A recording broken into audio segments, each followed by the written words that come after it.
Mind blowing channel के discovery of Bihar में एक बार फिर हम दूसरे एपिसोड में आपके सामने हाजिर हैं। आप बिहार को देखिए, समझिए और जानिए कि हमारा बिहार क्या है। तो सबसे पहले हम चलते हैं एक झील की ओर, एशिया का सबसे बड़ा साफ पानी का झील, जिसमें 59 प्रकार के विदेशी पक्षी और 107 प्रकार के देसी पक्षी अपना बसेरा बसाते हैं, यानी कि पक्षी अभयारण्य।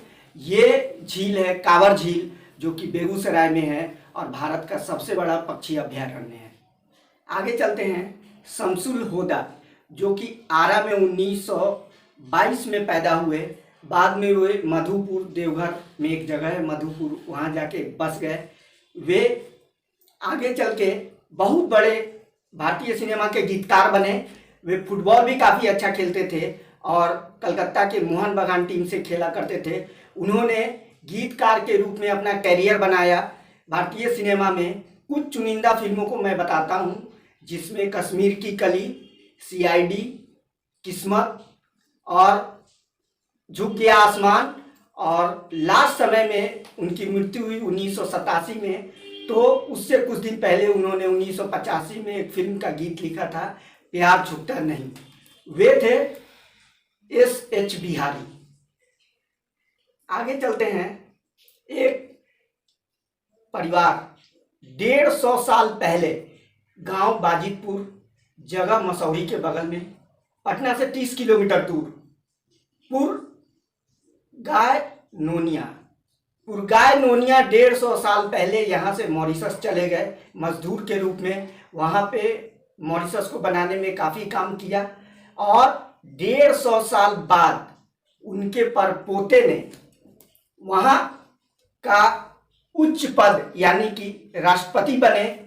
वे हुए राजकेश्वर पुरियाल। ये हम लोगों के लिए बहुत बड़े गर्व की बात है। आगे चलते हैं, 1942 में गांधी जी ने भारत छोड़ो आंदोलन छेड़ दिया था और अंग्रेजों को भारत से जाने के लिए कहा। उसी समय बिहार में भी इसका असर हुआ। श्री बाबू यानी कि श्री कृष्णा सिंह, जो बाद में बिहार के पहले मुख्यमंत्री बने, और अनुग्रह नारायण सिंह, इन्होंने यहाँ भारत छोड़ो आंदोलन को नेतृत्व किया बिहार में, खासकर पटना में। लेकिन वे अंग्रेजों के द्वारा गिरफ्तार कर लिए गए। आगे 7 अलग अलग स्कूलों के बच्चों ने उनकी गिरफ्तारी के विरोध में कोशिश किया कि हम तिरंगा को सचिवालय पे लहरा दें।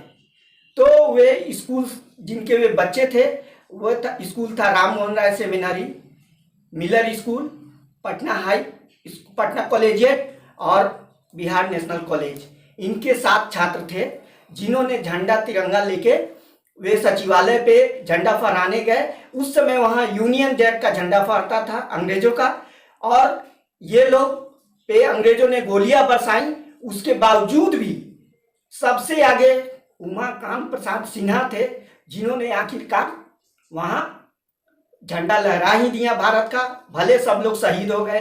इनकी याद में एक शहीद स्मारक आप देख सकते हैं, पटना विधानसभा के पूरब साइड में अभी भी बना है, जिसके मूर्तिकार है देवी प्रसाद राय चौधरी। वो उन दिनों की याद दिलाती है। आगे चलते हैं, आज जो हमने रुपया देखते हैं, रुपया और डाक टिकट अब तो कम हो गए, लेकिन डाक टिकट अभी भी है। और सबसे बड़ी चीज जीटी रोड, जो चटगांव से काबुल तक बना, अभी भी उसकी निशानी है। ये सूरी वंश का निशानी है, जिसे फरीद खां, जो 1486 ईस्वी में सासाराम में पैदा हुए, जो रोहतास जिले में है, और वे बचपन में शेर को एक तलवार के वार में 2 टुकड़े कर दिए थे, जिससे इनका नाम शेर शाह सूरी हो गया, जो सूरी डायनेस्टी को बनाया, और जिनकी मृत्यु 1545 ईस्वी में हुई थी। उन्होंने अपने जीवित रहते हुए अपना मकबरा बनवाने लगे, और वो शेर शाह का मकबरा के नाम से जाना जाता है। आज भी सासाराम में आप जाके देख सकते हैं, जो कि ताजमहल से भी बहुत बड़ा है। और ये मकबरा पूरा नहीं हो सका। इनकी मृत्यु के 3 साल बाद इनके पुत्र इस्लाम खान ने इन्हें पूरा किया। आगे चलते हैं, 1907 में अंग्रेजों ने मुंगेर में एक फैक्ट्री लगाई सिगरेटों का। उस समय भारत में सिगरेट नहीं पिया जाता था। अंग्रेज अपने साथ सिगरेट का फैक्ट्री ले आए और उसे लगाए। उस समय जो 3 ब्रांड के जो सिगरेट वहाँ उत्पादित हुए वे थे रेड लैम्प, अन्नपूर्णा और गोल्डन ट्री। ये जान के ताज्जुब होगा कि पहला सिगरेट का कारखाना मुंगेर में ही लगा। अब आगे चलते हैं।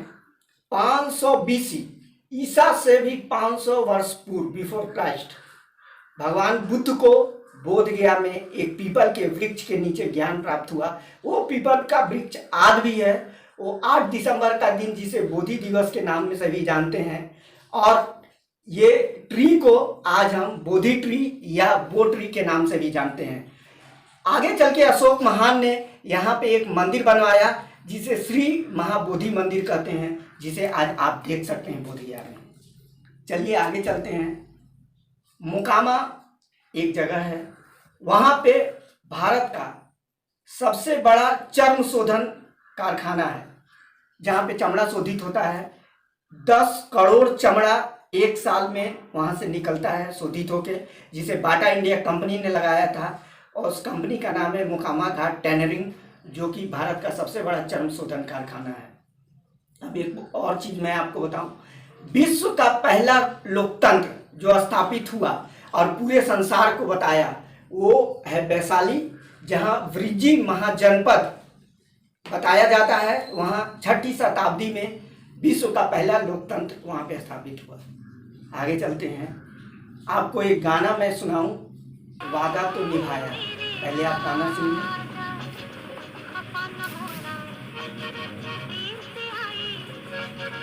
ये गाना है फिल्म जॉनी मेरा नाम का, जो केतन आनंद ने बनाया। ये कलाकार थे देवानंद और हेमा मालिनी।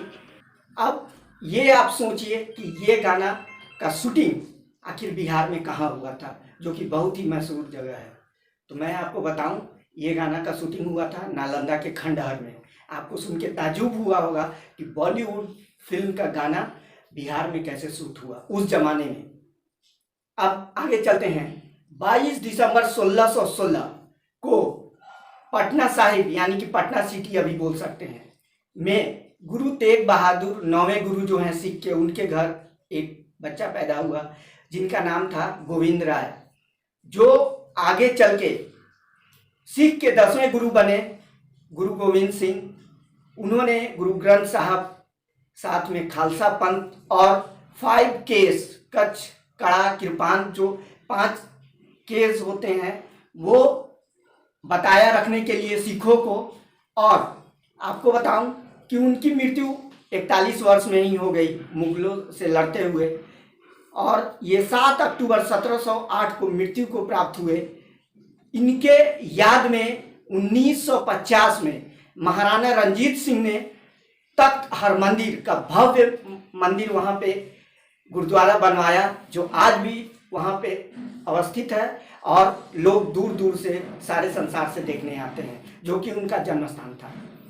अब एक और ताज्जुब भरी कहानी, आप ध्यान से मेरी एक और प्रश्न सुने। लाल किला, ताजमहल, राष्ट्रपति भवन और संसद, इन सबों का ये सौदा कर चुके थे। उतना ही नहीं, टाटा, बिरला और अंबानी तक को ये अपने जाल में फंसा के ठग लिया। इन पे 14 तरह का केस लदा हुआ था, फर्जरी का, 420 का। 113 साल जेल में रखने की सजा थी, लेकिन इन्होंने 20 साल जेल में काटा।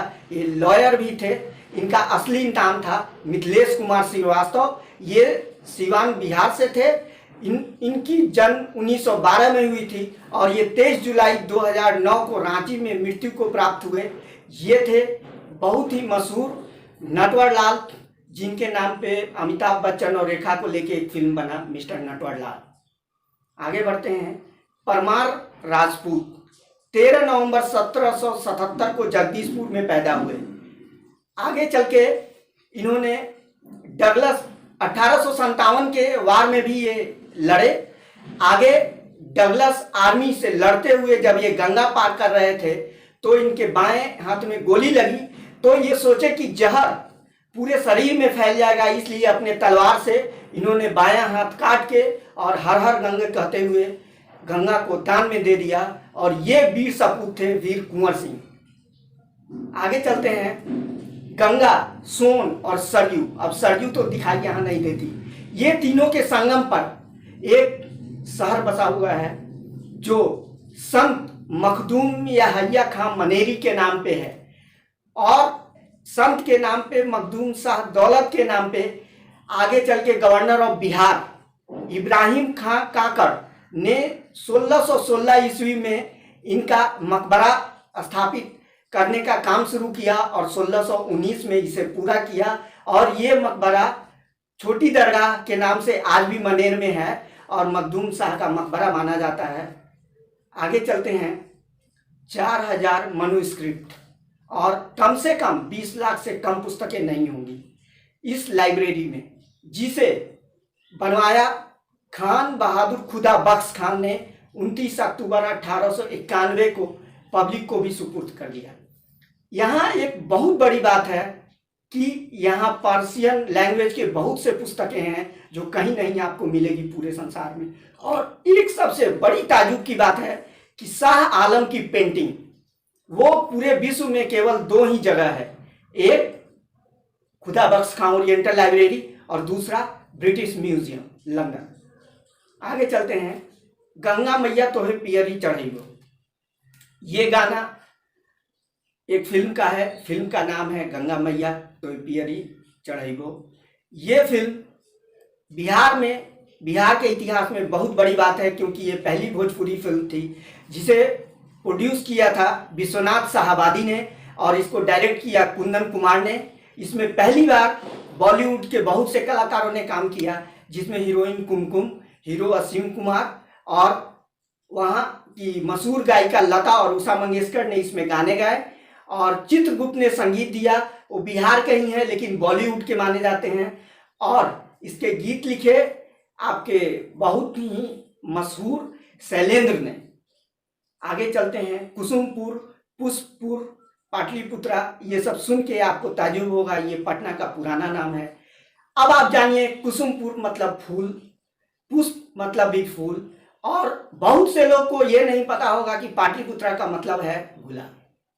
तो आप जानिए कि एक जमाने में क्यों ये सब नाम पड़ा, तो मैं आपको बता दूं कि यहाँ फूलों की खेती बहुत होती थी, यहाँ से फूलों का निर्यात दूसरे राज्यों में होता था और फूल यहाँ का बहुत बड़ा बिजनेस का धंधा था, इसलिए यहाँ पे कुसुमपुर, पुष्पपुर ये सब पुराना नाम पड़ता था। और आपको भी जान के हैरानी होगी कि पाटलिपुत्रा का नाम है, लेकिन पाटलिपुत्रा का मतलब होता है, अर्थ होता है गुलाब। आगे चलते हैं।